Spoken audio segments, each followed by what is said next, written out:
Twerekeze muri Minisiteri y'Ibidukikije aho igaragaza ko uburyo imijyi iteye mu Rwanda ngo bituma itagira ubudahangarwa bwo guhangana n'imyuzure, bityo ko igihe kigeze ngo abanyamujyi bagatura ngo bajya hejuru mu buryo bugerekeranyije amazu kugira ngo hakoreshwe ubutaka buto binafashe mu kubungabunga ibidukikije. Ibindi reka tubibaze Daniel Hakizimana.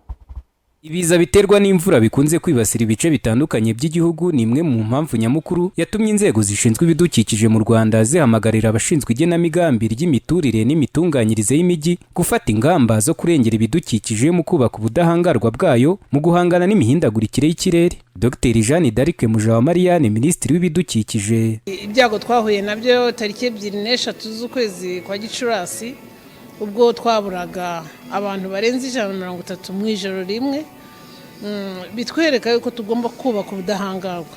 Ni gute abaturage bacu bakomeza gutera imbere mu mijyi yacu, kubaka ubudahangarwa kugira ngo tutazongera kugira ingaruka zigera kuri twebwe abaturage, ibikorwa remezo ndetse n'ubutaka n'izindi nyubako zitazagirwaho ingaruka n'imihindagurikire y'ibihe kubera ko tutiteguye. Hari bamwe mu baturage bagaragaza ko inyota yo gushaka gutura mu mijyi ituma hari benshi bubaka uko bishakiye mu buryo butarengera ibidukikije. Abaturage turi kwiyongera tukaba benshi mu mujyi wa Kigali, n'abavuye mu ntara baza bavuga ngo ubuzima buri muri Kigali. Ayo miterere yo ntabwo ishimishije, kuko umuturage agera ahantu ukabona ahise yubaka.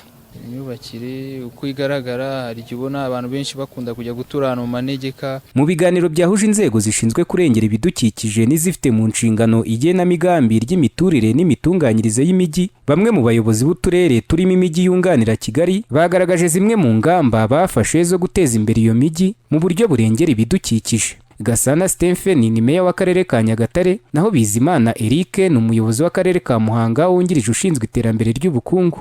Nka Nyagatare dufite umushinga witwa RUDP, umushinga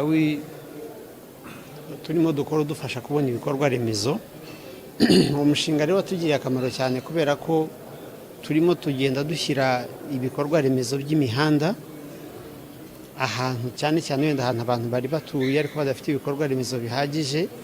Iyo mihanda rero iratuma abantu batura neza, bigatuma kandi nta muntu uri buture mu kajagari, ejo amazi akazava ku nzu y'umuturanyi akaza agasenyera uwo baturanye. Bitewe n'uburyo bubatse niyo ntambara turimo, uko imyubakire ya mbere ntabwo mu by'ukuri yari imyubakire mu by'ukuri umuntu yavuye kurengera ibidukikije, ariko inzira turimo icya mbere cyo mu bukangurambaga mu nama dukora twongera gushishikariza abaturage gufata amazi ava ku bisenge by'inzu yabo. Minisitiri w'Ibidukikije Dr Mujawamariya Jeanne d'Arc agaragaza ko kubaka abantu bajya hejuru amazu agerekeranye ari bumwe mu buryo bwiza bwo guteza imbere imijyi ariko unubaka ubudahangarwa bwayo ku mihindagurikire y'ikirere.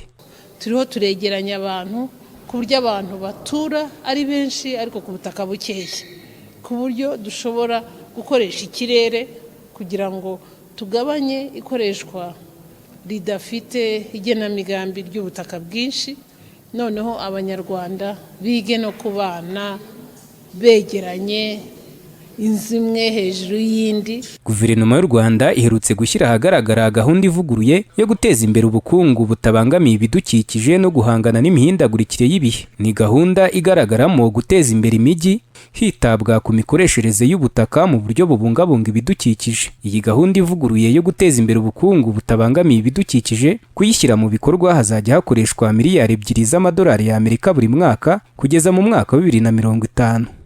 Daniel Hakizimana, Flash TV.